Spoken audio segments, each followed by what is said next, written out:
उस रात किसी ने उसे नाव से सरक कर तट पर आते हुए नहीं देखा। किसी ने भी बांस की उस नाव को उस पवित्र कीचड़ में धंसकर डूब जाते हुए नहीं देखा। लेकिन कुछ ही दिनों के भीतर वहाँ रहने वाले हर व्यक्ति को यह पता चल गया कि बहुत कम बोलने वाला वह व्यक्ति दक्षिण दिशा से आया था, और यह भी कि वह नदी के ऊपरी छोर पर स्थित असंख्य गांवों में से एक का रहने वाला था, जहाँ की स्थानीय बोली यूनानी भाषा से दूषित नहीं हुई थी और जहाँ कुष्ठ रोग विरल था। असल में पके हुए बालों वाले उस व्यक्ति ने पहले कीचड़ को चूमा था, फिर लड़खड़ाता हुआ वह उस ऊंचे किनारे पर चढ़ा था। हालांकि वहाँ उगी कटीली झाड़ियाँ उसकी त्वचा को भेद रही थी, किंतु वह उन्हें परे नहीं हटा रहा था। शायद वह अपनी त्वचा के छिलने के दर्द को महसूस भी नहीं कर पा रहा था। लहूलुहान और अशक्त वह किसी तरह खुद को घसीटते हुए उस गोल अहाते तक ले गया, जहाँ किसी घोड़े या बाघ की पत्थर की प्रतिमा स्थापित थी, जो पहले कभी आग के रंग की थी पर अब राख के रंग की रह गई थी। वह गोल दायरा एक मंदिर था जिसे कोई प्राचीन अग्निकांड तबाह कर चुका था।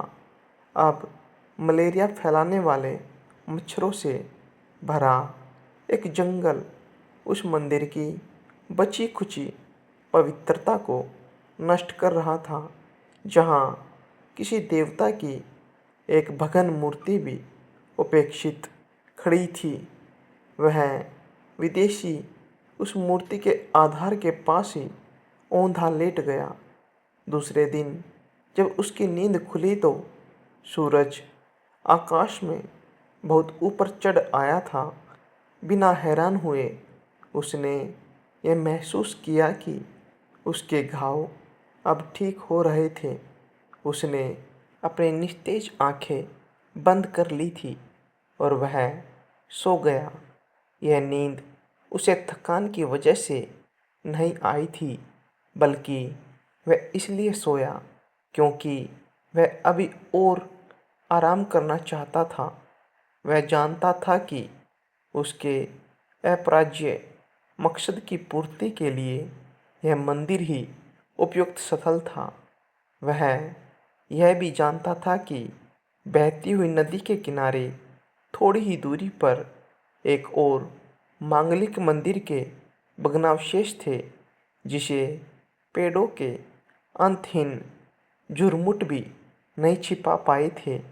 इस मंदिर में मौजूद देवताओं की मूर्तियों को भी जलाकर नष्ट कर दिया गया था, किंतु वह जानता था कि फिलहाल उसे सोकर अपने तन मन की स्फूर्ति को बहाल करना था। बीच रात में वह किसी पक्षी का उदास गीत सुनकर जाग गया।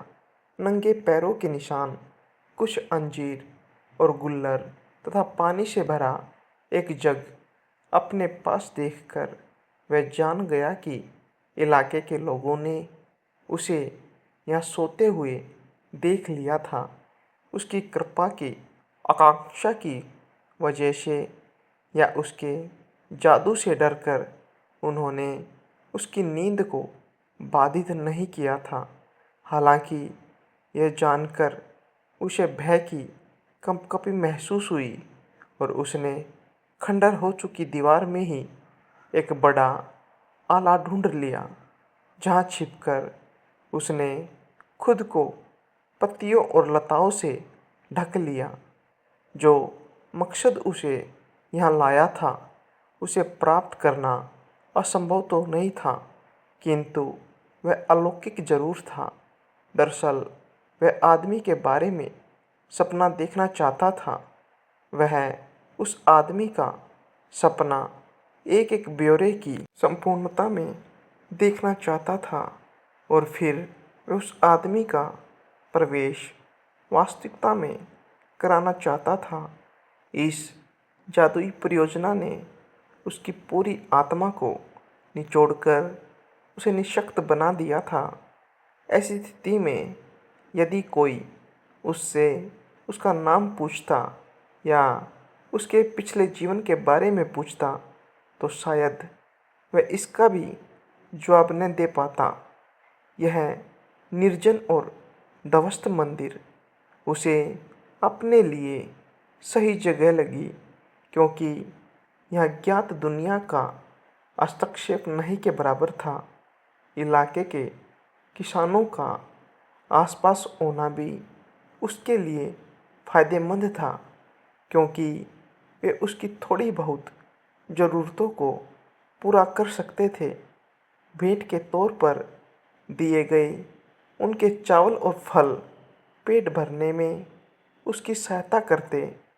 अब वह अपने एकमात्र उद्देश्य सोकर सपने देखने के लिए खुद को समर्पित कर सकता था।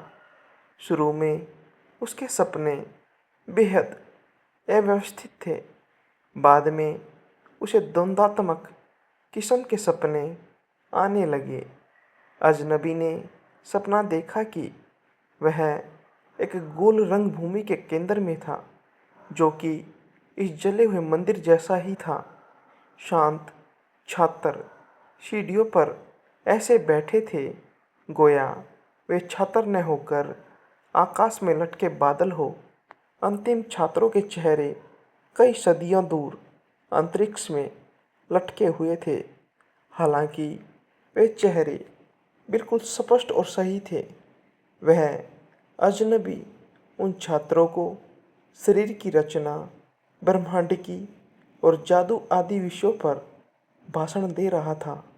सभी चेहरे उत्सुकता से सुन रहे थे और समझदारी के साथ प्रश्नों के जवाब दे रहे थे, जैसे उन्हें इस परीक्षा के महत्व की जानकारी हो।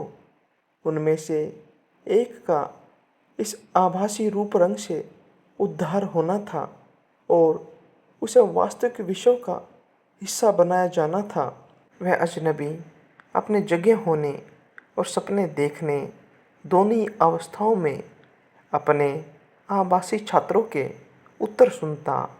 वह ढोंगियों को फौरन पकड़ लेता, जबकि कुछ छात्रों की बुद्धिमत्ता को तेजी से विकसित होते हुए देखता।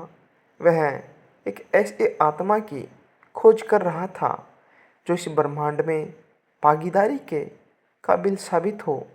9 या 10 रातों के सपनों के बाद वह अजनबी कुछ कड़वाहट के साथ यह समझ पाया कि वह ऐसे आभासी छात्रों से कोई उम्मीद नहीं रख सकता था जो निष्क्रियता से उसकी शर्त स्वीकार कर लेते थे।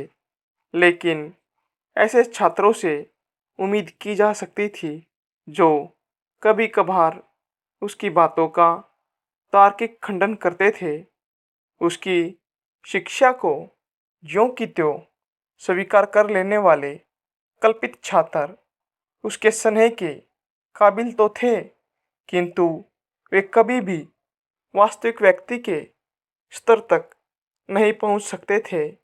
जबकि उसका खंडन करने वाले छात्रों में ऐसी संभावनाओं की तलाश की जा सकती थी। एक दिन दोपहर के समय, अब वह दोपहर में भी नींद और सपनों के आगोश में चला जाता था। अब वह सुबह के समय कुछ घंटों के लिए ही जागता था। उसने उस अवास्तविक महाविद्यालय के छात्रों को सदा के लिए वहां से रवाना कर दिया और अपने पास केवल एक छात्र को रखा। वह पीली त्वचा वाला एक शांत लड़का था, जिसके तीखे नैन नक्श किसी स्वप्नदृष्टा से लगते थे। हालांकि वह लड़का थोड़ा हठी और जिद्दी भी था। अपने सहपाठियों के यूं अचानक हटा दिए जाने से वह घबराया नहीं, बल्कि कुछ विशेष कक्षाओं के बाद उस लड़के की प्रगति ने उसके शिक्षक को भी हैरान कर दिया। फिर भी एक दिन अनर्थ हो गया। वह अजनबी अपनी नींद से यूं जागा जैसे वह किसी चिपचिपे रेगिस्तान से निकला हो। उसने दोपहर की तुच्छ रोशनी को देखा और उसे इस बात का भ्रम हो गया कि दरअसल वह सुबह का समय है। तब जाकर वह समझा कि वास्तव में उसने कोई सपना नहीं देखा था। पूरा दिन और पूरी रात एक असहनीय प्रांजल अनिद्रा रोग उसे पीड़ित किए रहा। खुद को थका देने के लिए वह जंगल में इधर उधर भटका, किंतु इसके बावजूद उसके हिस्से में नींद के कुछ सतही पल ही आए। कच्ची नींद के उन पलों में उसे जो चितकबरी परछाइयाँ दिखी, वे सब बेकार थी। उसने उस काल्पनिक महाविद्यालय के छात्रों को फिर से जुटाने का प्रयास भी किया, किंतु अभी उसने उनके सामने अपना भाषण शुरू ही किया था कि सारे चेहरे विकृत होकर गायब हो गए। इस अनिद्रा रोग की लगभग चिरस्थायी अवस्था में उसकी प्राचीन आंखें क्रोध के आंसुओं से जलने लगती थी। वह जानता था कि हालांकि वह हर प्रकार की दुनियावी और अलौकिक उलझनों और पहेलियों को सुलझा सकता था, किंतु सपने जिन असंबद्ध और चकरा देने वाले तत्वों से बने थे, उन्हें अपने मन के मुताबिक ढाल पाना किसी भी इंसान के लिए बेहद कठिन काम था। यह काम भुरभुरी रेत से रस्सी बुनने या बिना आकार वाली हवा को सिक्के में ढालने से भी ज़्यादा दुष्कर था। वह समझ सकता था कि इस काम में शुरू में विफल होना असंभावी था। उसने कसम खाई कि वह उस विशाल दृष्टिभ्रम को भूल जाएगा जिसने उसे शुरू में भटका दिया था। अब उसने एक दूसरा तरीका आजमाना चाहा, लेकिन उसे अमल में लाने से पहले उसने खुद को 1 माह का समय दिया ताकि वह अपनी उस ऊर्जा को दोबारा पा सके जिसे उसके पागलपन भरे सपनों ने सोख लिया था। उसने सपने देखने के बारे में पहले से सोच विचार करना छोड़ दिया। ऐसा करने से वह दोबारा अपनी नींद को पा सका। अब वह दिन में काफ़ी समय तक सोया रहता। इस दौरान उसे कभी कभार सपने भी आए, लेकिन उसने उन पर कोई ध्यान नहीं दिया। अपने कार्य को दोबारा शुरू करने के लिए उसने पूर्णिमा की प्रतीक्षा की। उस दिन दोपहर के समय उसने नदी के पवित्र जल में स्नान करके उसने खुद को शुद्ध किया। सभी आसमानी देवताओं की पूजा की, सर्वशक्तिमान ईश्वर की वंदना की और फिर सोने चला गया। सोते ही उसने एक धड़कते हुए हृदय का सपना देखा। सपने में वह हृदय सक्रिय, गर्म, गुप्त और बंद मुट्ठी जितना बड़ा था। वह गहरे लाल रंग का था और इंसान की देह में छाती के पास धड़क रहा था। उस इंसानी देह का न कोई चेहरा था, न कोई लिंग। 14 प्रांजल रातों तक उसने बेहद स्नेह से यह सपना देखा। उसने उस हृदय को छुआ नहीं, बल्कि वह केवल उसे ध्यान से देखता रहा।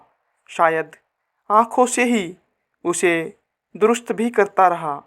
हर रात उसकी दृष्टि पहले से ज़्यादा साफ होती गई। उसने उस हृदय को अलग अलग दूरी से और विभिन्न कोणों से देखा और जिया। 14वीं रात में उसने पहले हृदय की मुख्य धमनी को उंगली से छुआ। फिर उसने पूरे हृदय को भीतर और बाहर से महसूस किया। इस जांच से वह संतुष्ट हुआ।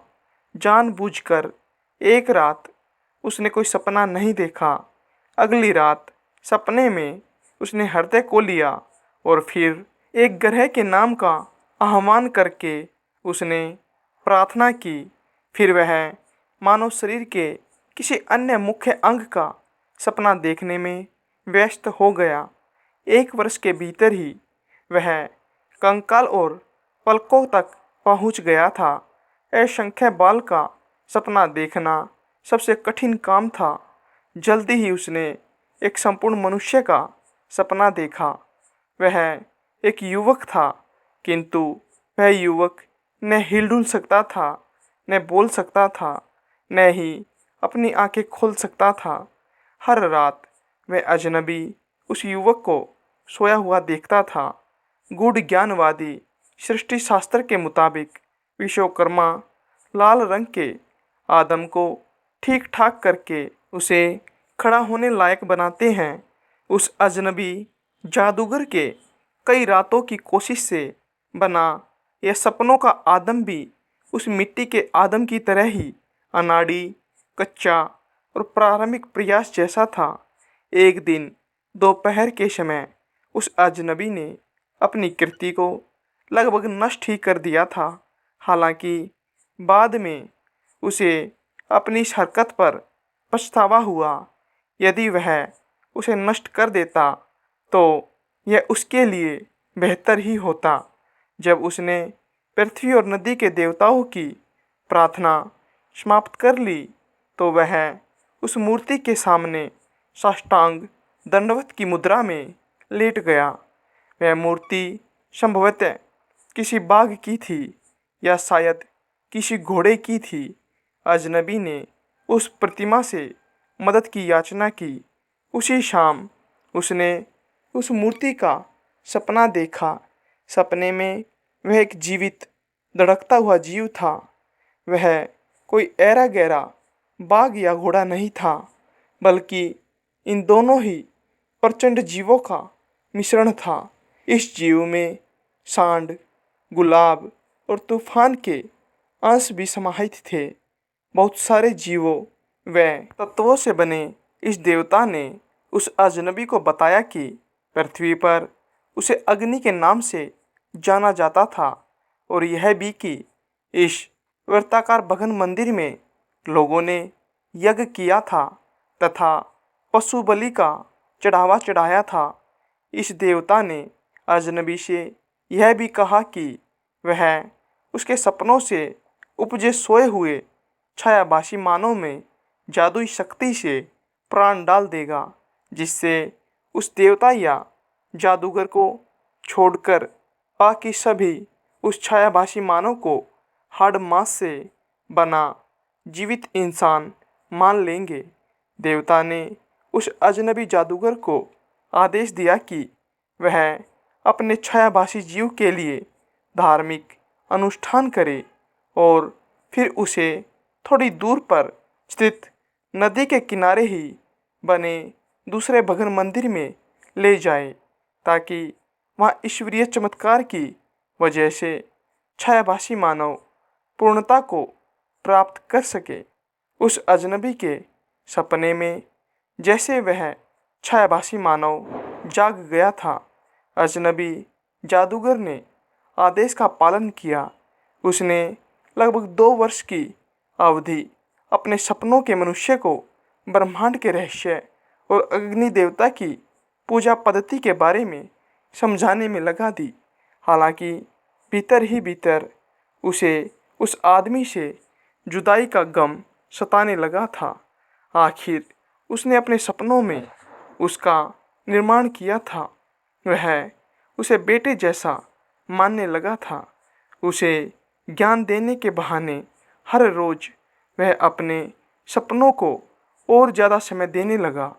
सपने में ही उसने उस छायाभासी मानव के दाएं कंधे को दोबारा बनाया, क्योंकि उसे उसमें कुछ कमी नजर आ रही थी। कई बार उसे ऐसा लगता कि यह सब पहले भी हो चुका है और इस बात से उसे तकलीफ होती। आमतौर पर उसके दिन अच्छे बीत रहे थे। जब भी वह अपनी आंखें बंद करता, वह सोचता, अब मैं बेटे के साथ रहूँगा। कभी कभी वह यह भी सोचता, जिस बेटे का मैंने निर्माण किया है वह मेरी प्रतीक्षा कर रहा है। यदि मैं उसके पास नहीं गया तो उसका अस्तित्व ही मिट जाएगा। धीरे धीरे उसने अपने छायाभासी बेटे को वास्तविकता का आदी बना दिया। एक बार उसने उसे दूर स्थित पहाड़ की चोटी पर झंडा लगाने का आदेश दिया। अगले दिन दूरबीन से देखने पर झंडा वहां लहराता हुआ दिखा। उसने अपने उस छायाभासी बेटे पर और भी कई प्रयोग किए। हर प्रयोग पिछले से ज़्यादा साहसिक था। कुछ कड़वाहट के साथ वह समझ गया कि उसका बेटा अब वास्तविक अर्थ में पैदा होने के लिए न केवल तैयार था बल्कि आतुर था। उस रात उसने अपने छायाभासी बेटे को पहली बार चूमा और उसे नदी के किनारे के घने जंगल और दलदल के पास वाले गोल खंडर में स्थित दूसरे भगन मंदिर में भेज दिया। लेकिन वह नहीं चाहता था कि उसका बेटा खुद को छायाभासी समझे। वह चाहता था कि उसका बेटा खुद को अन्य लोगों की तरह ही वास्तविक माने। इसलिए उसने ऐसा करने से पहले अपने बेटे के जहन से उसके प्रशिक्षुक होने के समय की पुरानी सारी यादें हटा दी। अब वह अजनबी जादूगर अपने भीतर जीत और सुकून महसूस कर रहा था, लेकिन थकान उस पर हावी थी। सुबह और शाम के झुटपुटे के समय वह पत्थर की मूर्ति के सामने साष्टांग प्रणाम की मुद्रा में प्रार्थना करता। उसे यह उम्मीद थी कि उसका छायाभासी बेटा भी उस समय नदी किनारे स्थित किसी भगन मंदिर में मौजूद मूर्ति के सामने ऐसे ही आराधना कर रहा होगा। अब रात में वह पहले की तरह सपने नहीं देखता था। यदि कभी कभार उसे सपने आते भी थे तो वे आम लोगों के साधारण सपनों जैसे होते थे। अब उसे ब्रह्मांड के सभी स्वर और रूप फीके लगते थे। उसका सारा ध्यान अपने अनुपस्थित बेटे की ओर होता, जिसे उसकी आत्मा सींच रही थी।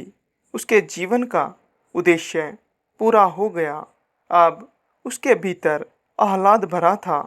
उस अजनबी जादूगर की कथा के कुछ वाचकों के अनुसार कुछ वर्षों बाद एक रात दो नाविकों ने उसे गहरी नींद से जगाया। अंधेरे में वह उनके चेहरे नहीं देख सका, लेकिन उन्होंने उसे उत्तर दिशा में स्थित एक मंदिर में रहने वाले जादूगर के बारे में बताया, जो बिना खुद जले धधकती आग में चल सकता था। अजनबी जादूगर को अचानक ईश्वर का कथन याद आ गया। उसे याद आया कि विश्व में मौजूद सभी जीव जंतुओं और तत्वों में केवल आग को ही उसके बेटे के छायाभासी होने के रहस्य के बारे में पता था। इस स्मृति ने उसे पहले तो संतोष दिया, किंतु बाद में उसे पीड़ित कर दिया। उसे भय था कि उसका बेटा कभी अपने विशिष्ट होने के बारे में सोच विचार कर सकता है। ऐसे में उसे यह पता लग सकता है कि वह एक छवि मात्र है। एक वास्तविक आदमी न होना, किसी और व्यक्ति के सपनों की उपज मात्र होना, यह पता लगना कितना अपमानजनक होगा, कितना चकरा देने वाला सत्य होगा। अपने मज़े की अवस्था में उपजे अपने बच्चों में भी हर पिता की रुचि होती है। इसलिए यह स्वाभाविक था कि वह जादूगर अपने उस बेटे के भविष्य के बारे में चिंतित हो, जिसके प्रत्येक अंग को उसने अपनी सोच से 1001 गुप्त रातों में बनाकर पूरा किया था। उसके चिंतन मनन का अंत अचानक ही हो गया। हालांकि कुछ संकेत इस ओर पहले से ही इशारा करने लगे थे। एक लंबे सूखे के बाद दूर की पहाड़ी पर किसी चिड़िया जैसा हल्का और तेजी से उड़ने वाला बादल का टुकड़ा प्रकट हुआ। फिर दक्षिण दिशा की ओर आकाश का रंग किसी तेंदुए के मुंह जैसा गुलाबी हो गया। इसके बाद चारों ओर ऐसा धुआं छा गया जिसने लौह रातों को भी जैसे खुरच डाला। अंत में जंगल से भयातुर जानवरों के भागने की अजीब घटना घटी। जो भी अब हो रहा था वह सब कई सदियों पहले भी हो चुका था। अग्नि देवता के मंदिर के गोल खंडहर एक बार फिर धधकती आग में नष्ट हो गए। चिड़ियों से रहित एक सुबह उस अजनबी जादूगर ने खुद को उस गोल खंडहर में चारों ओर से भीषण आग से घिरा पाया। एक पल के लिए उसके मन में नदी में पनाह लेने का विचार आया, किंतु फिर वह समझ गया कि मौत उसके बुढ़ापे का आलिंगन करने के लिए आ रही थी, ताकि उसे अपने श्रम से मुक्ति मिल सके। फिर वह लपलपाती लपटों के बीच चला गया, किंतु उन लपटों ने उसकी त्वचा को जलाया नहीं। वे उसे अपने आगोश में लेकर पुचकारने लगी। उसे कोई गर्मी या जलन महसूस नहीं हो रही थी, और तब राहत, अपमान और भय के मिले जुले भाव से वह अजनबी जादूगर यह समझ गया कि दरअसल वह स्वयं भी मात्र एक छायाभासी उपस्थिति था, किसी अन्य वास्तविक व्यक्ति के सपने की उपज भर था। हाजी साहब, आइए, खुदा लाए आपको, बहुत दिन से नज़र नहीं आए। मुराद खान ने हाजी बहर को अपने घर में खुश आमदीद कहते हुए कहा। जी हाँ, बस जीने के लिए रंज ओ गम तो बहुत है, और खिदमत एक खलक में भी मसरूफ़ हैं। हाजी ने तस्बीह को घुमाते हुए जवाब दिया। आजकल क्या मसरूफियात है? गुज़र बसर कैसे चल रहा है? जी, अल्लाह का दिया हुआ बहुत है। मदरसे में मिला हूँ, बस तालिबों के वसीले मुझे भी निवाला मिल जाता है। फिर रमज़ान के महीने में दोस्त अहबाब दुबई बुलाते हैं, वहाँ कुछ उन तालिबों के लिए फितराना भी जमा करता हूँ। क्या करें, ये ज़िंदगी तो वफ़ा नहीं करती। बस कहता हूँ कि 4 दिन अल्लाह की राह में गुजरी। खैर, ये बातें होती रहेंगी। हाजी साहब, आप तो बेहतर समझते हो कि आजकल कौम से कौमदारी चली गई है। काम के वक्त गिर के साथ खड़े हैं, मगर मेरा दिल कहता है कि आपसे रिश्तेदारी करके ताल्लुक़ को मजबूत करूं। तो हाजी साहब, तुम मेरे बेटे को दामाद बना लो। मुराद खान ने हाजी के लिए चाय डालते हुए उनसे दरख्वास्त की। नहीं बाबा, ऐसे नहीं होगा, मुझे इस आजमाइश में ना डालो। फिर भी हाजी, मेरा दिल कहता है ये भी कार खैर है। आप इस तरह के काम में जल्दबाजी ना करो। मैं देखूँगा, इस्तिखारा करूँगा, जो भी अल्लाह की रज़ा हुई। हाजी ने अपनी दाढ़ी पे हाथ फेरते हुए जवाब दिया। ये बहुत मुश्किल काम है। मैं ये नहीं कहता कि आप आज ही फैसला करो, बल्कि पहले अपनी बेटी और उसकी माँ से पूछो। मजीद कुछ इस्तिखारा भी आपकी रहनुमाई करेगा। मरूद खान उसके फैसले से खुश होते हुए बातों को चाशनी देने की कोशिश कर रहा था। आप ऐसी सादगी वाली बात मत करो, क्योंकि पहले कभी हमारे मुआशरे में किसी ने अपनी बेटी और उसकी माँ से मशवरा किया है कि मैं खुद को मियारी करूं। बस मैंने कहा कि जो खुदा की मर्ज़ी होगी। अच्छा मोहतरम, आप आलिम बंदे हैं, आप बेहतर जानते हैं। हम जाहिल तो वैसे भी बातें करते रहते हैं। मरूद खान ने हाजी की दलील के सामने घुटने टेक दिए।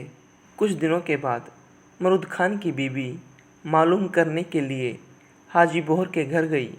हाजी उस वक्त घर में मौजूद नहीं था।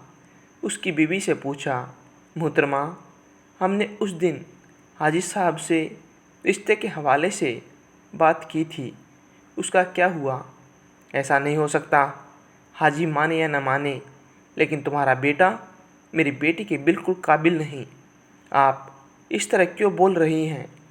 मेरा बेटा मुसलमान नहीं क्या? मेरा बेटा चर्सी, शराबी या मवाली है, या चोर, धाड़िल, लोफर है? नहीं, बस आप गुस्सा ना हो। मैंने कह दिया, आपके बेटे में वो काबिलियत नहीं है। कुछ वक्त के बाद मुराद खान की हाजी बोहर के साथ बाज़ार में अचानक मुलाकात हुई। पूछा, हाजी साहब, सुना है कि बेटी की शादी हो गई है? हाँ मोहतरमा, खैर खुशी से शादी हो गई। किसके साथ? कहाँ शादी करा दी? जी, मलिक सालजान के साथ। अच्छा, वही मलिक सालजान जो 8-10 साल से दुबई में था? मुराद खान के जवाब में हाजी साहब ने इस बात में सिर हिलाते हुए जवाब दिया, जी वही मलिक सालजान आजकल दुबई की मुलाजमत से रिटायर होकर आ गया है। नहीं हाजी साहब, मलिक की काबिलियत की सच्ची बात क्यों नहीं बता रहे हो कि उसने आपको 10 लाख रुपया लब रस्म के तौर पर दिया है। वो खुद तो 60 साल की उम्र में है और आपकी बेटी तो 20 साल की है। गौड़ देश में वर्धमान नाम का एक नगर था, जिसमें गुणशेखर नाम का राजा राज करता था। उसका अभय चंद्र नाम का दीवान था। उस दीवान के समझाने से राजा ने अपने राज्य में शिव और विष्णु की पूजा, गोदान, भूदान, पिंडदान आदि सब बंद कर दिए। नगर में डोंडी पिटवा दी कि जो कोई ये काम करेगा उसका सब कुछ छीनकर उसे नगर से निकाल दिया जाएगा। एक दिन दीवान ने कहा, महाराज, अगर कोई किसी को दुख पहुंचाता है और उसके प्राण लेता है तो पाप से उसका जन्म मरण नहीं छूटता। वह बार बार जन्म लेता और मरता है। इससे प्राणी को मनुष्य जन्म पाकर धर्म बढ़ाना चाहिए। आदमी को हाथी से लेकर चींटी तक सबकी रक्षा करनी चाहिए।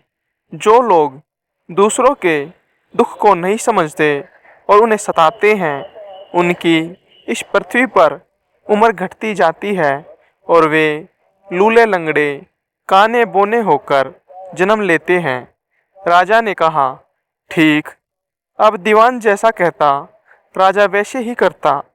देवयोग से एक दिन राजा मर गया। उसकी जगह उसका बेटा धर्मराज गद्दी पर बैठा। एक दिन उसने किसी बात पर नाराज होकर दीवान को नगर से बाहर निकलवा दिया। कुछ दिन बाद एक बार वसंत ऋतु में वह इंदुलेखा, तारावली और मृगांकवती इन तीनों रानियों को लेकर बाग में गया। वहां जब उसने इंदुलेखा के बाल पकड़े तो उसके कान में लगा हुआ कमल उसकी जांघ पर गिर गया। कमल के गिरते ही उसकी जांघ में घाव हो गया और वह बेहोश हो गई। बहुत इलाज के बाद वह ठीक हुई। इसके बाद एक दिन की बात है कि तारावली ऊपर खुले में सो रही थी। चांद निकला। जैसे ही उसकी चांदनी तारावली के शरीर पर पड़ी, फफोले उठ आए। कई दिन के इलाज के बाद उसे आराम हुआ। इसके बाद एक दिन किसी के घर में मूसलों से धान कूटने की आवाज हुई। आवाज सुनते ही मृगांकवती के हाथों में छाले पड़ गए। इलाज करवाया, तब जाकर ठीक हुई। इतनी कथा सुनाकर बेताल ने पूछा, महाराज बताइए, उन तीनों में से सबसे ज्यादा कोमल कौन थी? राजा ने कहा, पहली दो को घाव और छाले कमल और चांदनी के छूने से हुए थे, जबकि तीसरी मृगांकवती ने मूसल को छुआ भी नहीं और छाले पड़ गए। वही सबसे अधिक सुकुमार हुई। राजा का इतना कहते ही बेताल फिर पेड़ पर जा लटका।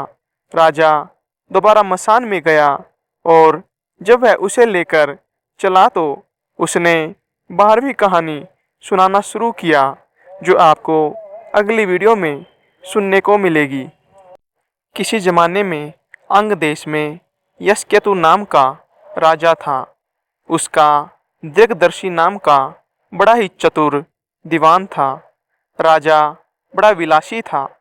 राज्य का सारा बोझ दीवान पर डालकर वह भोग में पड़ गया। दीवान को बहुत दुख हुआ। उसने देखा कि राजा के साथ सब जगह उसकी निंदा होती है, इसलिए वह तीर्थ का बहाना करके चल पड़ा। चलते चलते रास्ते में उसे एक शिव मंदिर मिला। उसी समय निशिदत्त नाम का एक सौदागर वहां आया और दीवान के पूछने पर उसने बताया कि वह सुवर्ण द्वीप में व्यापार करने जा रहा है। दीवान भी उसके साथ हो लिया। दोनों जहाज पर चढ़कर सुवर्ण द्वीप पहुंचे और वहां व्यापार करके धन कमाकर लौटे। रास्ते में समुद्र में दीवान को एक कल्प वृक्ष दिखाई दिया। उसकी मोटी मोटी शाखाओं पर रत्नों से जुड़ा एक पलंग बिछा था। उस पर बैठी एक रूपवती कन्या वीणा बजा रही थी। थोड़ी देर बाद वह गायब हो गई। पेड़ भी नहीं रहा। दीवान बड़ा चकित हुआ। दीवान ने अपने नगर में लौटकर सारा हाल कह सुनाया। इस बीच इतने दिनों तक राज्य की जिम्मेदारी पड़ने से राजा सुधर गया था और उसने विलासिता छोड़ दी थी। दीवान की कहानी सुनकर राजा उस सुंदरी को पाने के लिए बेचैन हो उठा और राज्य का सारा काम दीवान को सौंपकर तपस्वी का भेष बनाकर वहीं पहुंचा। पहुंचने पर उसे वही कल्पवृक्ष और वीणा बजाती कन्या दिखाई दी। उसने राजा से पूछा, तुम कौन हो? राजा ने अपना परिचय दे दिया। कन्या बोली, मैं राजा मृगांकसेन की कन्या हूँ। मृगांकवती मेरा नाम है। मेरे पिता मुझे छोड़कर न जाने कहाँ चले गए। राजा ने उसके साथ विवाह कर लिया। कन्या ने यह शर्त रखी कि वह हर महीने के शुक्ल पक्ष और कृष्ण पक्ष की चतुर्दशी और अष्टमी को कहीं जाया करेगी और राजा उसे रोकेगा नहीं। राजा ने यह शर्त मान ली। इसके बाद कृष्ण पक्ष की चतुर्दशी आई तो राजा से पूछकर मृगांकवती वहां से चली। राजा भी चुपचाप पीछे पीछे चल दिया। अचानक राजा ने देखा कि एक राक्षस निकला और उसने मृगांकवती को निगल लिया। राजा को बड़ा गुस्सा आया और उसने राक्षस का सिर काट डाला। मृगांकवती उसके पेट से जीवित निकल आई। राजा ने उससे पूछा कि यह क्या माजरा है? तब उसने कहा, महाराज, मेरे पिता मेरे बिना भोजन नहीं करते थे। मैं अष्टमी और चतुर्दशी के दिन शिव पूजा करने यहाँ आती थी। एक दिन पूजा में मुझे बहुत देर हो गई। पिता को भूखा रहना पड़ा। देर से जब मैं घर लौटी तो उन्होंने गुस्से में मुझे साफ दे दिया कि अष्टमी और चतुर्दशी के दिन जब मैं पूजन के लिए आया करूंगी तो एक राक्षस मुझे निगल जाया करेगा और मैं उसका पेट चीरकर निकला करूंगी। जब मैंने उनसे सांप छुड़ाने के लिए बहुत अनुनय किया तब वे बोले, जब अंग देश का राजा तेरा पति बनेगा और तुझे राक्षस से निगली जाते देखेगा तो वह राक्षस को मार देगा, तब तेरे सांप का अंत होगा।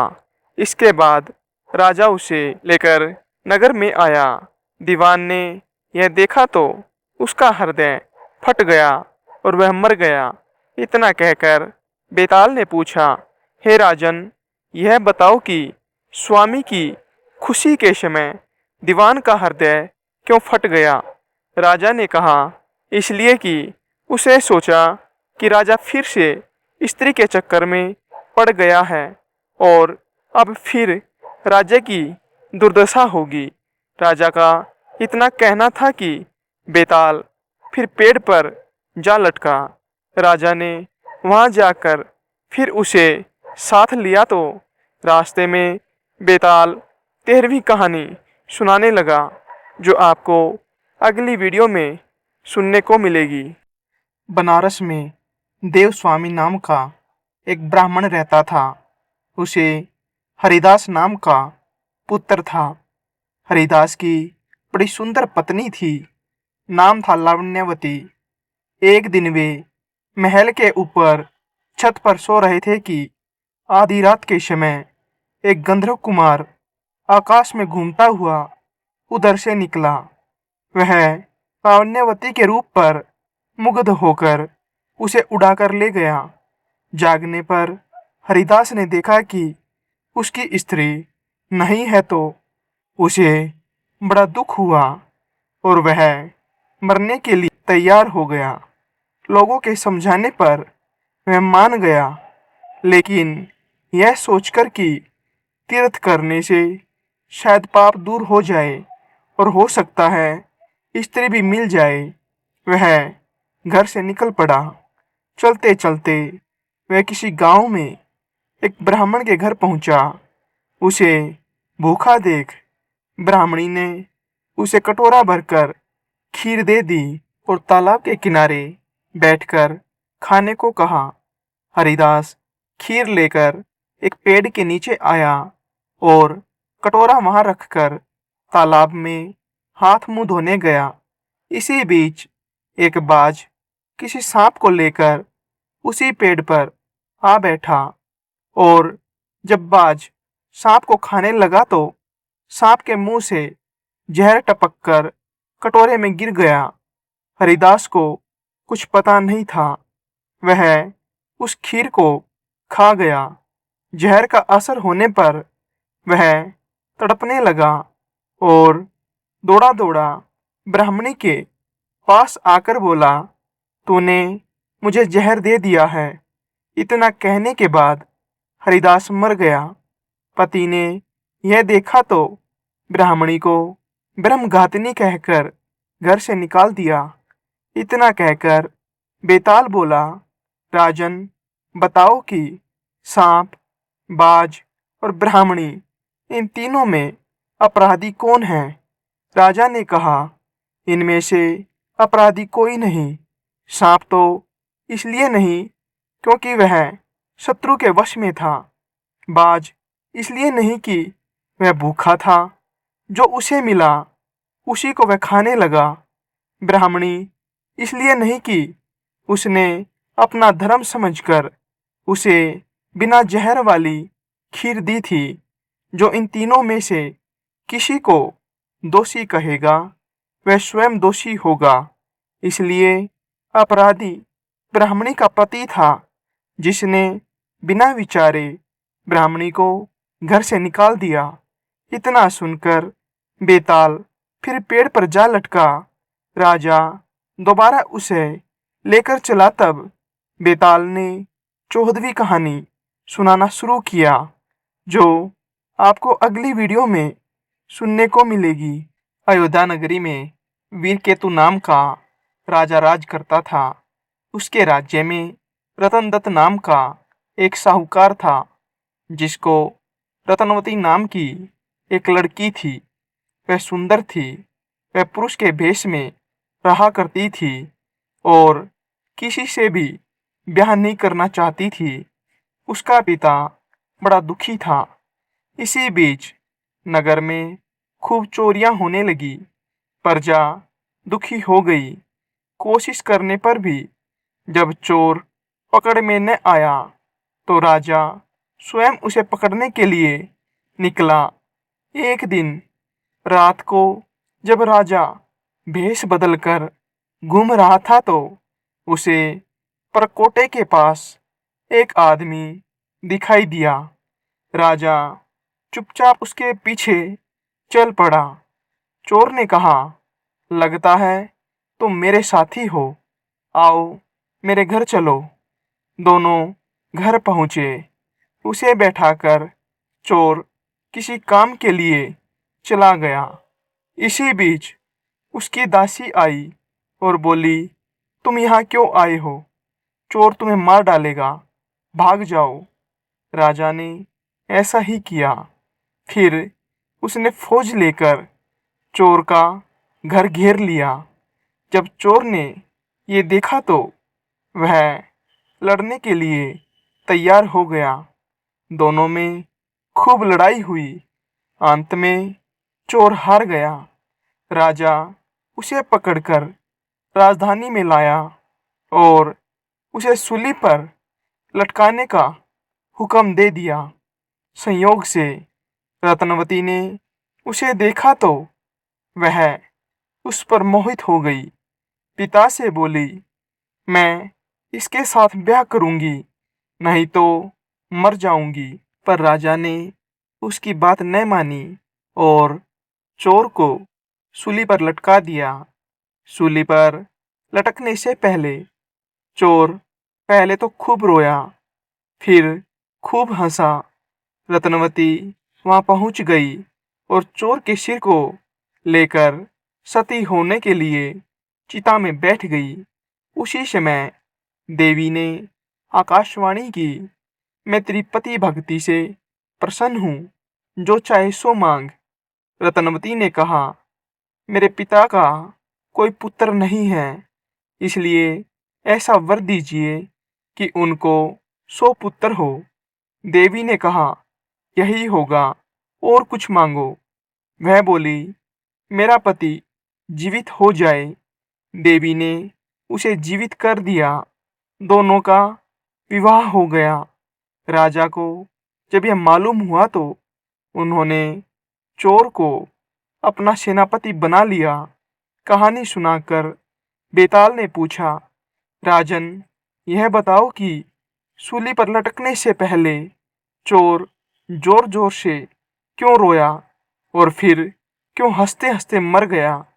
राजा ने कहा, रोया तो इसलिए कि वह राजा रतन दत्त का कुछ भी भला न कर सकेगा।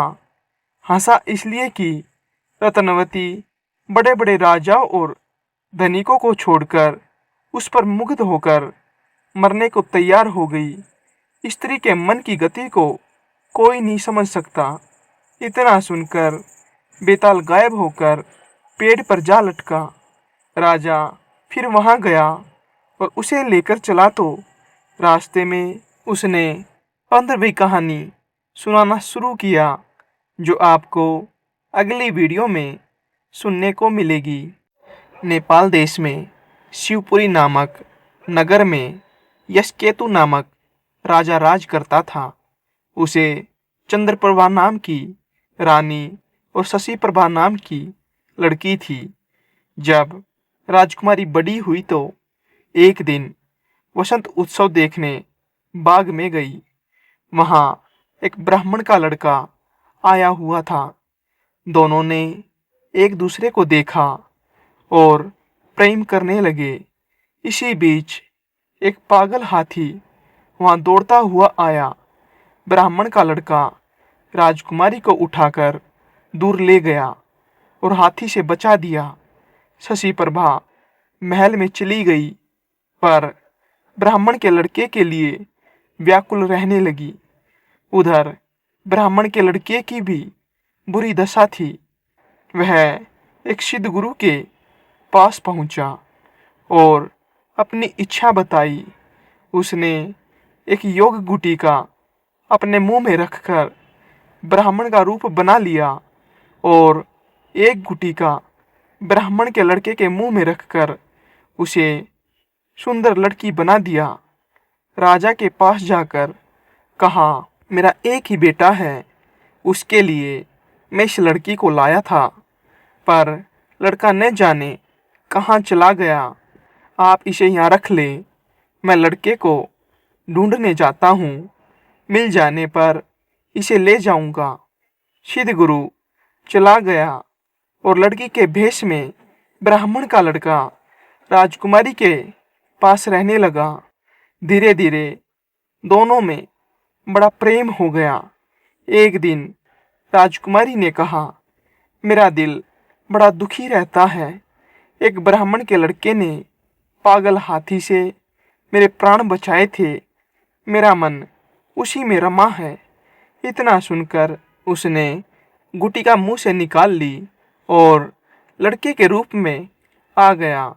राजकुमारी उसे देखकर बहुत प्रसन्न हुई। तब से वह रात को रोज गुटिका निकालकर लड़का बन जाता, दिन में लड़की बना रहता। दोनों ने चुपचाप विवाह कर लिया। कुछ दिन बाद राजा के साले की कन्या मृगांगदत्ता का विवाह दीवान के बेटे के साथ होना तय हुआ। राजकुमारी अपने कन्या रूपधारी ब्राह्मण कुमार के साथ वहां गई। संयोग से दीवान का पुत्र उस बनावटी कन्या पर रिझ गया। विवाह होने पर वह मृगांगदत्ता को घर तो ले गया, लेकिन उसका हृदय उस कन्या के लिए व्याकुल रहने लगा। उसकी यह दशा देखकर दीवान बहुत हैरान हुआ। उसने राजा को समाचार भेजा। राजा आया। उसके सामने सवाल था कि धरोहर के रूप में रखी हुई कन्या को वह कैसे दे दे। दूसरी तरफ यह मुश्किल की न दे तो दीवान का लड़का मर जाए। बहुत सोच विचार के बाद राजा ने दोनों का विवाह कर दिया। बनावटी कन्या ने यह शर्त रखी कि चूंकि वह दूसरे के लिए लाई गई थी, इसलिए उसका यह पति 6 महीने तक यात्रा करेगा, तब वह उससे बात करेगी। दीवान के लड़के ने यह शर्त मान ली। विवाह के बाद वह उसे मृगांगदत्ता के पास छोड़ तीर्थ यात्रा चला गया। उसके जाने पर दोनों आनंद से रहने लगे। ब्राह्मण कुमार रात में आदमी बन जाता और दिन में कन्या बना रहता। जब 6 महीने बीतने को आए तो वह एक दिन मृगांगदत्ता को लेकर भाग गया। उधर सिद्ध गुरु एक दिन अपने मित्र शशि को युवा पुत्र बनाकर राजा के पास लाया और उस कन्या को मांगा। श्राप के डर के मारे राजा ने कहा, वह कन्या तो न जाने कहाँ चली गई। आप मेरी कन्या से इसका विवाह कर दे। वह राजी हो गया और राजकुमारी का विवाह शशि के साथ कर दिया। घर आने पर ब्राह्मण कुमार ने कहा, यह राजकुमारी मेरी स्त्री है। मैंने इससे गंधर्व रीति से विवाह किया है।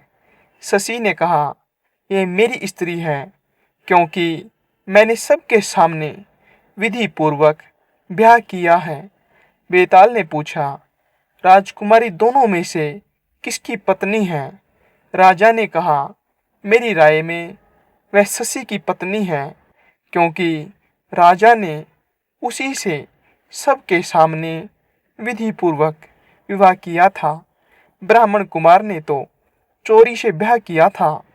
चोरी की चीज पर चोर का अधिकार नहीं होता। इतना सुनना था कि बेताल फिर पेड़ पर जा लटका। राजा को जाकर फिर उसे लाना पड़ा। रास्ते में बेताल ने 16वीं कहानी सुनाना शुरू किया, जो आपको अगली वीडियो में सुनने को मिलेगी। हिमाचल पर्वत पर गंधर्वों का एक नगर था, जिसमें जिमुतकेतु नामक राजा राज करता था। उसे एक लड़का था जिसका नाम जिमुतवाहन था। बाप बेटे दोनों भले थे, धर्म कर्म में लगे रहते थे। इससे प्रजा के लोग बहुत स्वच्छंद हो गए और एक दिन उन्होंने राजा के महल को घेर लिया। राजकुमार ने यह देखा तो पिता से कहा कि आप चिंता न करें, मैं सबको मार भगाऊंगा। राजा बोला, नहीं, ऐसा मत करो। युधिष्ठिर भी महाभारत करके पछताए थे। इसके बाद राजा अपने गोत्र के लोगों को राज्य सौंप राजकुमार के साथ मल्याचल पर जाकर मढ़ी बनाकर रहने लगा। वहाँ जिमुतवाहन की एक ऋषि के बेटे से दोस्ती हो गई। एक दिन दोनों पर्वत पर भवानी के मंदिर में गए तो देवयोग से उन्हें मल्लकेतु राजा की पुत्री मिली। दोनों एक दूसरे पर मोहित हो गए। जब कन्या के पिता को मालूम हुआ तो उसने अपनी बेटी उसे ब्याह दी। एक रोज की बात है कि जिमुतवाहन को पहाड़ पर एक सफेद ढेर दिखाई दिया। पूछा तो मालूम हुआ कि पाताल से बहुत से नाग आते हैं, जिन्हें गरुड़ खा लेता है। यह ढेर उन्हीं की हड्डियों का है। उसे देखकर जिमुतवाहन आगे बढ़ गया। कुछ दूर जाने पर उसे किसी के रोने की आवाज सुनाई दी। पास गया तो देखा कि एक बुढ़िया रो रही है। कारण पूछा तो उसने बताया कि आज उसके बेटे शंखचूड़ नाग की बारी है, उसे गरुड़ आकर खा जाएगा। जिमुतवाहन ने कहा, माँ, तुम चिंता न करो, मैं उसकी जगह चला जाऊंगा। बुढ़िया ने बहुत समझाया, पर वह न माना। इसके बाद गरुड़ आया और उसे चोंच में पकड़कर उड़ा ले गया। संयोग से राजकुमार का बाजूबंद गिर पड़ा, जिस पर राजा का नाम खुदा था। उस पर खून लगा था। राजकुमारी ने उसे देखा, वह मूर्छित हो गई। होश आने पर उसने राजा और रानी को सब हाल सुनाया। वे बड़े दुखी हुए और जिमुतवाहन को खोजने निकले। तभी उन्हें शंखचूड़ मिला। उसने गरुड़ को पुकारकर कहा, हे गरुड़, तू इसे छोड़ दे, बारी तो मेरी थी। गरुड़ ने राजकुमार से पूछा, तू अपनी जान क्यों दे रहा है? उसने कहा, उत्तम पुरुष को हमेशा दूसरों की मदद करनी चाहिए। यह सुनकर गरुड़ बहुत खुश हुआ। उसने राजकुमार से वर मांगने को कहा। जिमुतवाहन ने अनुरोध किया कि सब सांपों को जिंदा कर दो। गरुड़ ने ऐसा ही किया। फिर उसने कहा, तुझे अपना राज्य भी मिल जाएगा।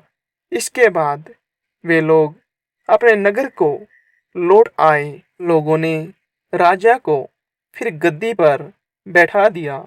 इतना कहकर बेताल बोला, हे राजन, यह बताओ, इसमें सबसे बड़ा काम किसने किया? राजा ने कहा, शंखचूड़ ने। बेताल ने पूछा, कैसे? राजा बोला, जिमुतवाहन जाति का क्षत्रिय था, प्राण देने का उसे अभ्यास था, लेकिन बड़ा काम तो शंखचूड़ ने किया, जो अभ्यास न होते हुए भी जिमुतवाहन को बचाने के लिए अपनी जान देने को तैयार हो गया। इतना सुनकर बेताल फिर पेड़ पर जा लटका। राजा उसे लाया तब उसने 17वीं कहानी सुनाना शुरू किया, जो आपको अगली वीडियो में सुनने को मिलेगी। चंद्रशेखर नगर में रतन दत्त नाम का एक सेठ रहता था। उसकी एक लड़की थी जिसका नाम था उन्मादिनी। जब वह बड़ी हुई तो रतन दत्त ने राजा के पास जाकर कहा कि आप चाहे तो उससे ब्याह कर लीजिए। राजा ने 3 दासियों को लड़की को देख आने को कहा। उन्होंने उन्मादिनी को देखा तो उसके रूप पर मुग्ध हो गई, लेकिन उन्होंने यह सोचकर कि राजा उसके वश में हो जाएगा, आकर कह दिया कि वह तो कुलच्छणी है। राजा ने सेठ से इनकार कर दिया। इसके बाद सेठ ने राजा के सेनापति बलभद्र से उसका विवाह कर दिया। वे दोनों अच्छी तरह से रहने लगे। एक दिन राजा की सवारी उस रास्ते से निकली। उस समय उन्मादिनी अपने कोठे पर खड़ी थी। राजा की उस पर निगाह पड़ी तो वह उस पर मोहित हो गया। उसने पता लगाया तो मालूम हुआ कि वह सेठ की लड़की है। राजा ने सोचा कि हो न हो जिन दासियों को मैंने देखने भेजा था उन्होंने छल किया है। राजा ने उन्हें बुलाया तो उन्होंने आकर सारी बात सच सच कह दी। इतने में सेनापति वहां आ गया। उसे राजा की बेचैनी मालूम हुई। उसने कहा, स्वामी, उन्मादिनी को आप ले लीजिए। राजा ने गुस्सा होकर कहा, क्या मैं अधर्मी हूँ जो पराई स्त्री को ले लूं? राजा को इतनी व्याकुलता हुई कि वह कुछ दिन में मर गया।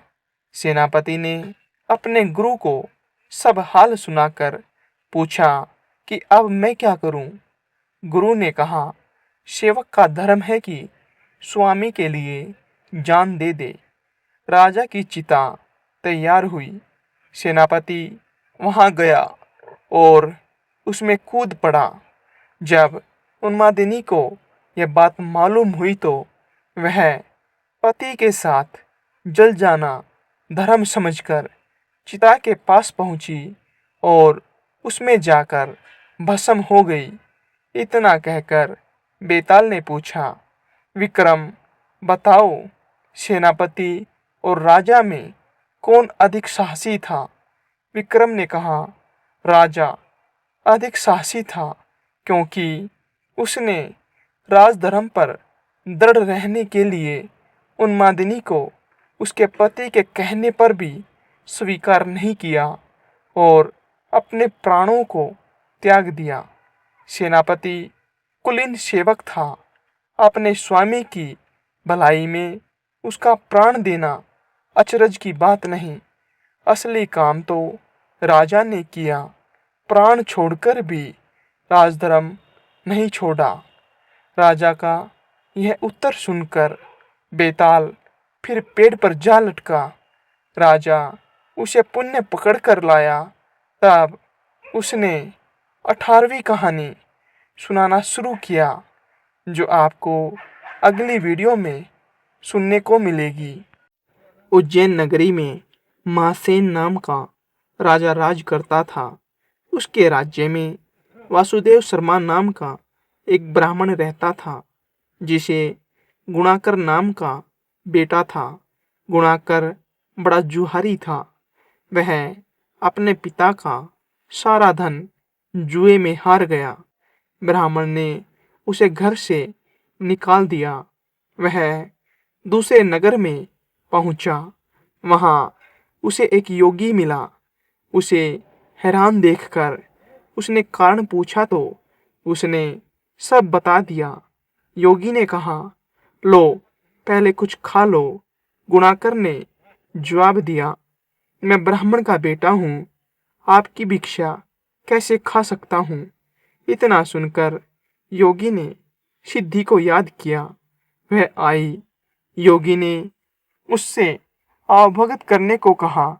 सिद्धि ने एक सोने का महल बनवाया और गुणाकर उसमें रात को अच्छी तरह से रहा।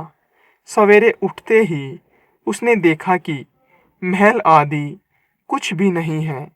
उसने योगी से कहा, महाराज, उस स्त्री के बिना अब मैं नहीं रह सकता। योगी ने कहा, वह तुम्हें एक विद्या प्राप्त करने से मिलेगी और वह विद्या जल के अंदर खड़े होकर मंत्र जपने से मिलेगी। लेकिन वह लड़की तुम्हें मेरी सिद्धि से मिल सकती है, तो तुम विद्या प्राप्त करके क्या करोगे? गुणाकर ने कहा, नहीं, मैं स्वयं वैसा करूँगा। योगी बोला, कहीं ऐसा न हो कि तुम विद्या प्राप्त न कर पाओ और मेरी सिद्धि भी नष्ट हो जाए। परंतु गुणाकर नहीं माना। योगी ने उसे नदी के किनारे ले जाकर मंत्र बता दिए और कहा कि जब तुम जप करते हुए माया से मोहित होंगे, तब मैं तुझ पर अपनी विद्या का प्रयोग करूँगा। उस समय तुम अग्नि में प्रवेश कर जाना। गुणाकर जप करने लगा। जब वह माया से एकदम मोहित हो गया, तो देखता क्या है कि वह किसी ब्राह्मण के बेटे के रूप में पैदा हुआ है। उसका ब्याह हो गया, उसके बाल बच्चे भी हो गए। वह अपने जन्म की बात भूल गया। तभी योगी ने अपनी विद्या का प्रयोग किया। गुणाकर माया रहित होकर अग्नि में प्रवेश करने को तैयार हुआ। उसी समय उसने देखा कि उसे मरता देख उसके माँ बाप और दूसरे लोग रो रहे हैं और उसे आग में जाने से रोक रहे हैं। गुणाकर ने सोचा कि मेरे मरने पर ये सब भी मर जाएंगे और पता नहीं कि योगी की बात सच हो या न हो। इस तरह सोचता हुआ वह आग में घुसा। तब आग ठंडी हो गई और माया भी शांत हो गई। गुणाकर चकित होकर योगी के पास आया और उसे सारा हाल बता दिया। योगी ने कहा, मालूम होता है कि तुम्हारे करने में कोई कसर रह गई। योगी ने स्वयं सिद्धि को याद किया, लेकिन वह नहीं आई। इस तरह योगी और गुणाकर दोनों की विद्या नष्ट हो गई।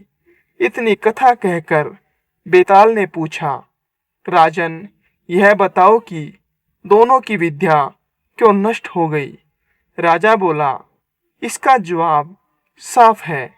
निर्मल और शुद्ध संकल्प करने से ही सिद्धि प्राप्त होती है। गुणाकर के दिल में शंका हुई कि पता नहीं योगी की बात सच होगी या नहीं। योगी की विद्या इसलिए नष्ट हुई कि उसने अपात्र को विद्या दी। राजा का उत्तर सुनकर बेताल फिर पेड़ पर जा लटका। राजा वहां गया और उसे लेकर दोबारा चला तो उसने 19वीं कहानी सुनाना शुरू किया, जो आपको अगली वीडियो में सुनने को मिलेगी। वरकोलक नामक नगर में सूर्यप्रभ नाम का राजा राज करता था। उसे कोई संतान न थी। उसी दौर में एक दूसरी नगरी में धनपाल नाम का एक साहूकार रहता था। उसकी स्त्री का नाम हिरण्यवती था और उसे धनवती नाम की एक पुत्री थी। जब धनवती बड़ी हुई तो धनपाल मर गया और उसके नाते रिश्तेदारों ने उसका धन ले लिया। हिरण्यवती अपनी लड़की को लेकर रात के समय नगर छोड़कर चल दी। रास्ते में उसे एक चोर सूली पर लटकता हुआ मिला। वह मरा नहीं था।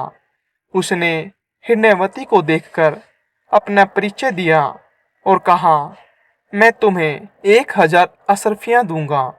तुम अपनी लड़की का ब्याह मेरे साथ कर दो। हिरण्यवती ने कहा, तुम तो मरने वाले हो। चोर बोला, मुझे कोई पुत्र नहीं है और निपुते की परलोक में सदगति नहीं होती।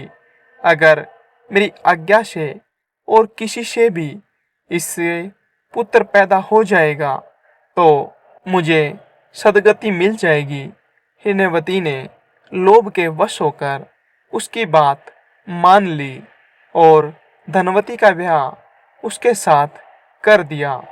चोर बोला, इस बड़ के पेड़ के नीचे अशर्फियाँ गड़ी है, उन्हें ले लेना और मेरे प्राण निकलने पर मेरा क्रियाकर्म करके तुम अपनी बेटी के साथ अपने नगर में चली जाना। इतना कहकर चोर मर गया। हिरण्यवती ने जमीन खोदकर अशर्फियाँ निकाली, चोर का क्रियाक्रम किया और अपने नगर में लौट आई। उसी नगर में वसुदत्त नाम का एक गुरु था, जिसका मनस्वामी नाम का शिष्य था। वह शिष्य एक वेश्या से प्रेम करता था। वेश्या उससे 500 अशर्फियाँ मांगती थी। वह कहाँ से लाकर देता। संयोग से धनवती ने मनस्वामी को देखा और वह उसे चाहने लगी। उसने अपनी दासी को उसके पास भेजा। मनस्वामी ने कहा कि मुझे 500 अशर्फियाँ मिल जाए तो मैं एक रात धनवती के साथ रह सकता हूँ। हिरण्यवती राजी हो गई।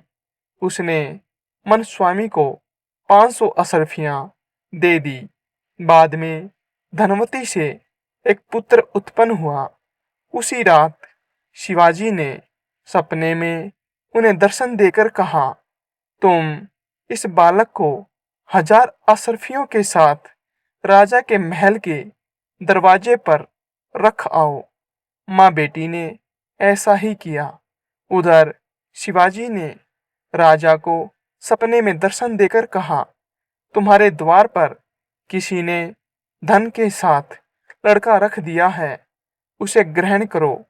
राजा ने अपने नौकरों को भेजकर बालक और अशर्फियों को मंगा लिया। बालक का नाम उसने चंद्रप्रभ रखा।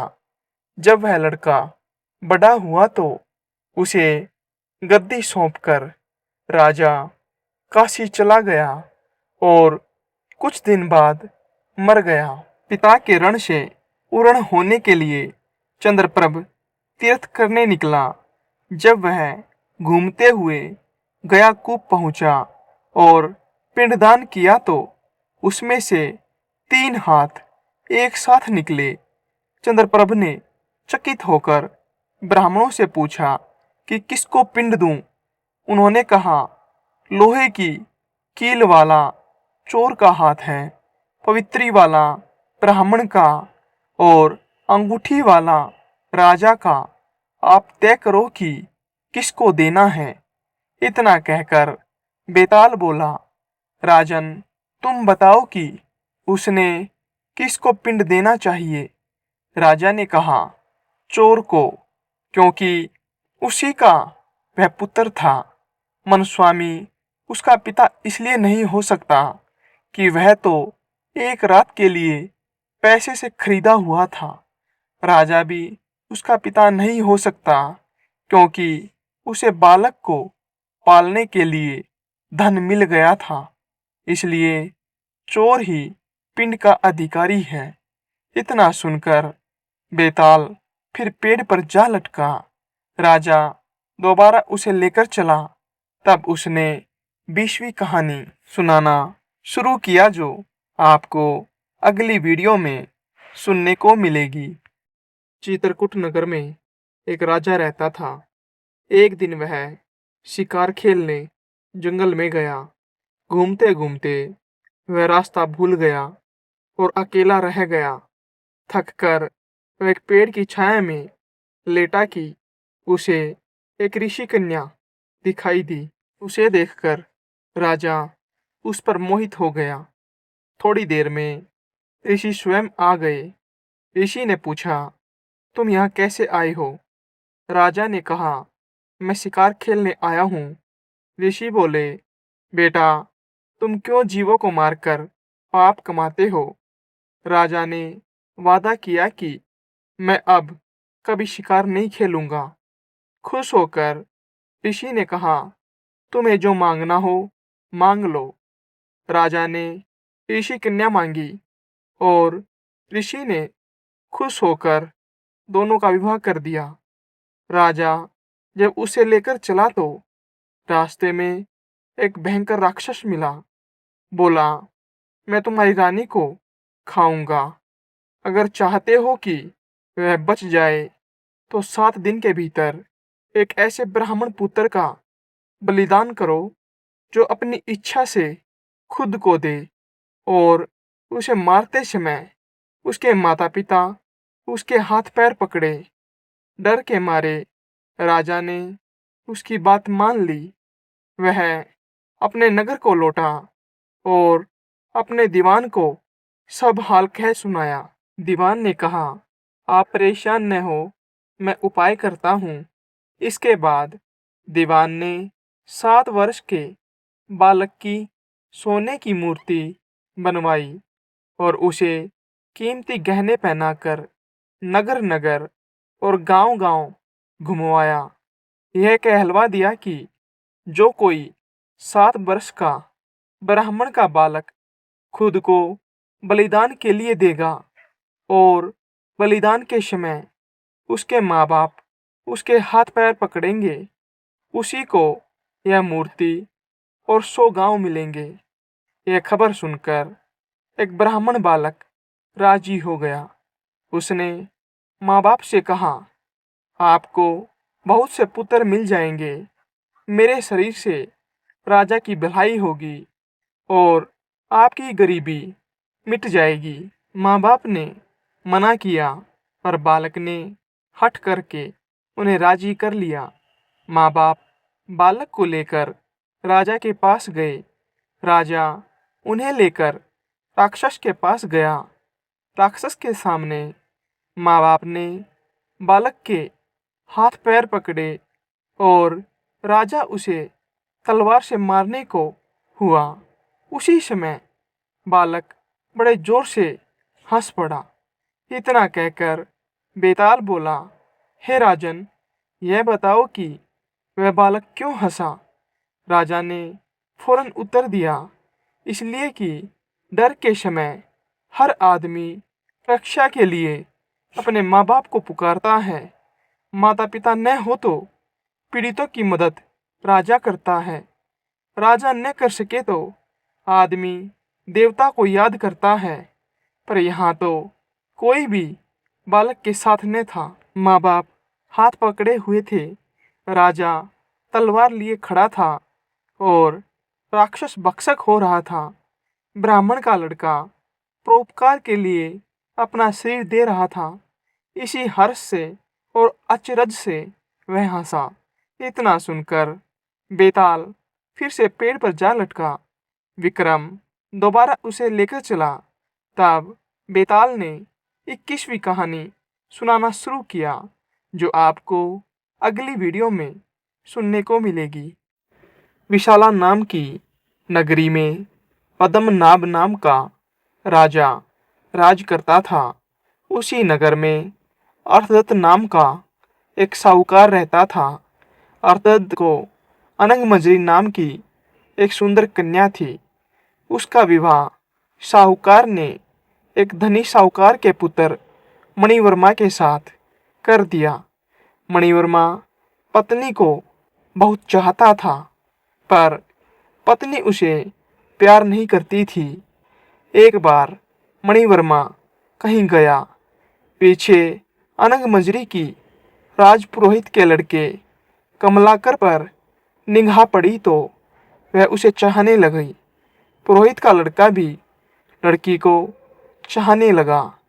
अनंग मजरी ने महल के बाग में जाकर चंडी देवी को प्रणाम करके कहा, मुझे इस जन्म में कमलाकर यदि पति के रूप में न मिले तो अगले जन्म में मिले।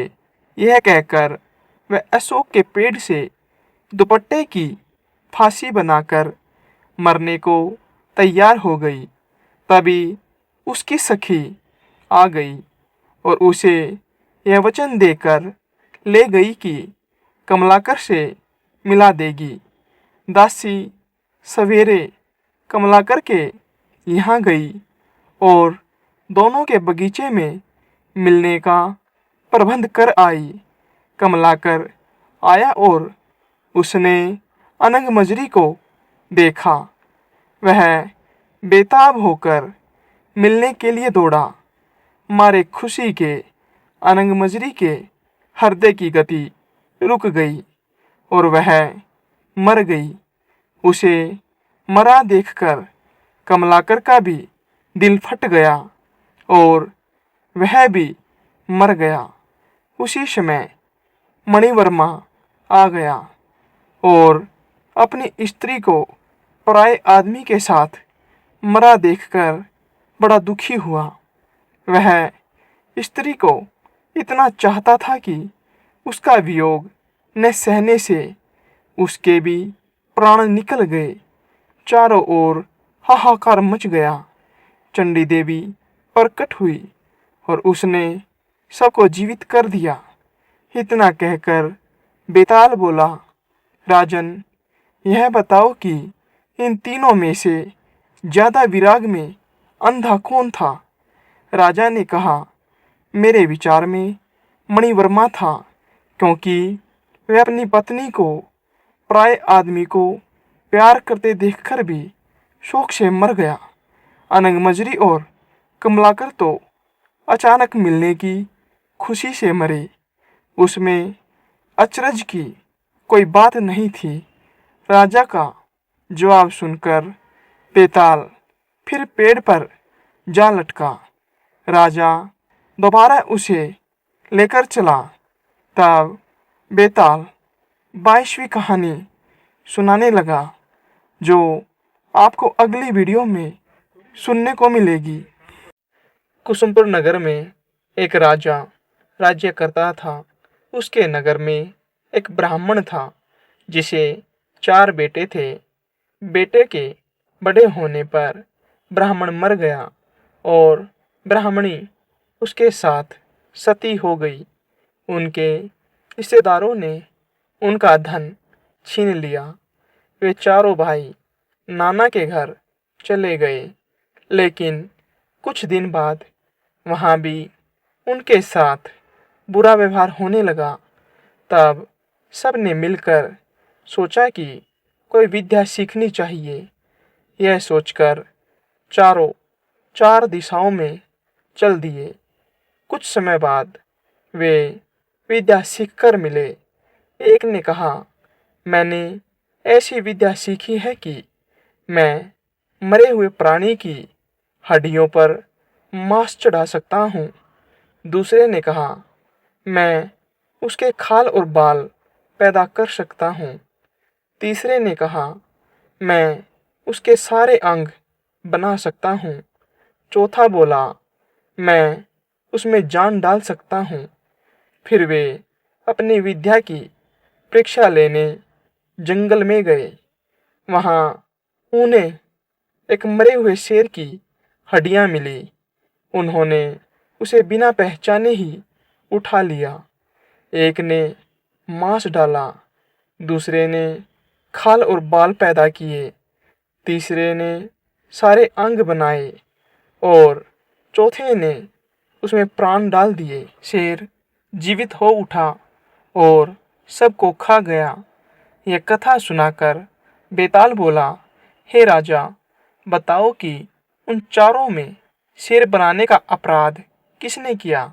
राजा ने कहा, जिसने प्राण डाले उसने, क्योंकि बाकी 3 को यह पता ही नहीं था कि वे शेर बना रहे हैं। इसलिए उनका कोई दोष नहीं। यह सुनकर बेताल फिर पेड़ पर जा लटका। राजा दोबारा जाकर फिर उसे लाया। रास्ते में बेताल 23वीं कहानी सुनाने लगा, जो आपको अगली वीडियो में सुनने को मिलेगी। कलिंग देश में शोभावती नाम का एक नगर था। उसमें राजा प्रद्युम्न राज करता था। उसी नगरी में एक ब्राह्मण रहता था, जिसे देवसोम नाम का बड़ा ही योग्य पुत्र था। जब देवसोम 16 वर्ष का हुआ और सारी विद्याएं सीख चुका, तो एक दिन दुर्भाग्य से वह मर गया। बूढ़े माँ बाप बड़े दुखी हुए। चारों तरफ मातम छा गया। जब लोग उसे लेकर शमशान में पहुंचे, तो रोने पीटने की आवाज सुनकर एक योगी अपनी कुटिया में से निकलकर आया।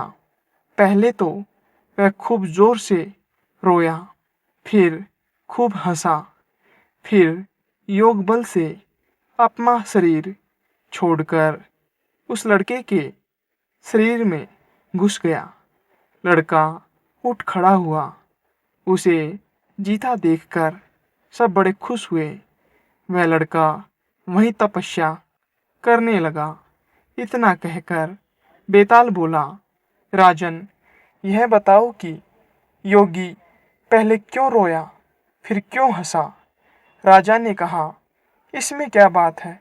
वह रोया इसलिए कि जिस शरीर को उसके माँ बाप ने पाला पोसा और जिससे उसने बहुत सी शिक्षाएं प्राप्त की, उसे छोड़ रहा था। हंसा इसलिए कि वह नए शरीर में प्रवेश करके और अधिक सिद्धियां प्राप्त कर सकेगा। राजा का यह जवाब सुनकर बेताल फिर पेड़ पर जा लटका। राजा जाकर उसे फिर लाया। तब रास्ते में बेताल ने कहा, हे राजन, मुझे इस बात की बड़ी खुशी है कि बिना जरा सा भी हैरान हुए तुम मेरे सवालों का जवाब देते रहे हो और बार बार आने जाने की परेशानी उठाते रहे हो। आज मैं तुमसे एक बहुत मुश्किल सवाल करूंगा, सोचकर उत्तर देना। इसके बाद बेताल 24वीं कहानी सुनाने लगा, जो आपको अगली वीडियो में सुनने को मिलेगी। किसी नगर में मांडलिक नाम का राजा राज करता था। उसकी पत्नी का नाम चढ़वती था। वह मालव देश के राजा की लड़की थी। उसे लावण्यवती नामक एक कन्या थी। जब वह विवाह के योग्य हुई, तो राजा के भाई बंधुओं ने उसका राज्य छीन लिया और उसे देश निकाला दे दिया। राजा रानी कन्या को साथ लेकर मालव देश को चल दिए। रात को वे एक वन में ठहरे। पहले दिन चलकर भीलों की नगरी में पहुंचे। राजा ने रानी और बेटी से कहा कि तुम वन में छिप जाओ, नहीं तो भील तुम्हें परेशान करेंगे। वे दोनों वन में चली गई। इसके बाद भीलों ने राजा पर हमला किया। राजा ने मुकाबला किया, परंतु अंत में वह मारा गया। भील उसे मारकर चले गए। कुछ देर बाद रानी और बेटी जंगल से निकलकर आई, तो राजा को मरा देखकर बड़ी दुखी हुई। वे दोनों शोक करती हुई एक तालाब के किनारे पहुंची। उसी समय वहां चंड सिंह नाम का साहूकार अपने लड़के के साथ घोड़े पर चढ़कर शिकार खेलने के लिए उधर आया। तो स्त्रियों के पैरों के निशान देखकर साहूकार अपने बेटे से बोला, अगर ये स्त्रियां मिल जाए तो जिससे चाहो विवाह कर लेना। लड़के ने कहा, छोटे पैर वाली छोटी उम्र की होगी, उससे मैं विवाह कर लूंगा। आप बड़ी वाली से कर लेना। साहूकार विवाह नहीं करना चाहता था, पर बेटे के बहुत कहने पर राजी हो गया। थोड़ा आगे बढ़ते ही उन्हें दोनों स्त्रियां दिखाई दी। साहूकार ने कहा, तुम कौन हो? रानी ने सारा हाल कह सुनाया। साहूकार उन्हें अपने घर ले गया। संयोग से रानी के पैर छोटे थे, पुत्री के पैर बड़े, इसलिए साहूकार ने पुत्री से विवाह किया, लड़के ने रानी से, और इस तरह पुत्री सास बनी और माँ बेटे की बहू। उन दोनों को आगे चलकर कई संतानें हुई। इतना कहकर बेताल बोला, राजन बताइए, माँ बेटी के जो बच्चे हुए उनका आपस में क्या रिश्ता हुआ? यह सवाल सुनकर राजा बड़े चक्कर में पड़ा। उसने बहुत सोचा, पर जवाब न सूझ पड़ा, इसलिए वह चुपचाप चलता रहा। बेताल यह देखकर बोला, राजन कोई बात नहीं, मैं तुम्हारे धीरज और पराक्रम से खुश हूँ। मैं अब इस मुर्दे से निकल जाता हूँ। तुम इसे योगी के पास ले जाओ। जब वह तुम्हें इस मुर्दे को सिर झुकाकर प्रणाम करने को कहे, तो तुम कह देना कि पहले आप करके दिखाओ। जब वह सिर झुकाकर दिखाने लगे, तो तुम उसका सिर काट लेना। उसका बलिदान करके तुम सारी पृथ्वी के राजा बन जाओगे। यदि तुमने उसका सिर नहीं काटा, तो वह तुम्हारी बलि देकर सिद्धि प्राप्त करेगा। इतना कहकर बेताल चला गया और राजा मुर्दे को लेकर योगी के पास आया। योगी राजा और मुर्दे को देखकर बहुत प्रसन्न हुआ। बोला, हे राजन, तुमने यह कठिन काम करके मेरे साथ बड़ा उपकार किया है। तुम सचमुच सारे राजाओं में श्रेष्ठ हो। इतना कहकर उसने मुर्दे को उसके कंधे से उतार लिया और उसे स्नान कराकर फूलों की मालाओं से सजाकर रख दिया। फिर मंत्र बल से बेताल का आह्वान करके उसकी पूजा की। पूजा के बाद उसने राजा से कहा, हे राजन, तुम शीश झुकाकर इसे प्रणाम करो। राजा को बेताल की बात याद आ गई। उसने कहा, मैं राजा हूँ, मैंने कभी किसी को सिर नहीं झुकाया। आप पहले सिर झुकाकर दिखा दीजिए। योगी ने जैसे ही सिर झुकाया, राजा ने तलवार से उसका सिर काट दिया। बेताल बड़ा खुश हुआ। बोला, राजन, यह योगी विद्याधरों का स्वामी बनना चाहता था, अब तुम बनोगे। मैंने तुम्हें बहुत हैरान किया है। तुम जो चाहो सो मांग लो।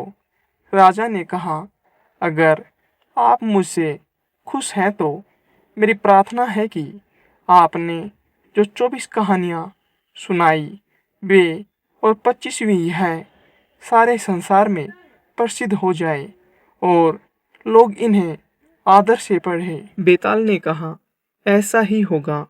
ये कथाएं बेताल पचीसी के नाम से मशहूर होंगी और जो इन्हें पढ़ेंगे उनके पाप दूर हो जाएंगे। यह कहकर बेताल चला गया। उसके जाने के बाद शिवजी ने प्रकट होकर कहा, राजन, तुमने अच्छा किया जो इस दुष्ट साधु को मार डाला। अब तुम जल्दी ही सातों द्वीपों और पाताल सहित सारी पृथ्वी पर राज्य स्थापित करोगे। इसके बाद शिवजी अंतर्धान हो गए। काम पूरा करके राजा शमशान से नगर में आ गया। कुछ ही दिनों में वह सारी पृथ्वी का राजा बन गया। और बहुत समय तक आनंद से राज्य करते हुए अंत में भगवान में समा गया।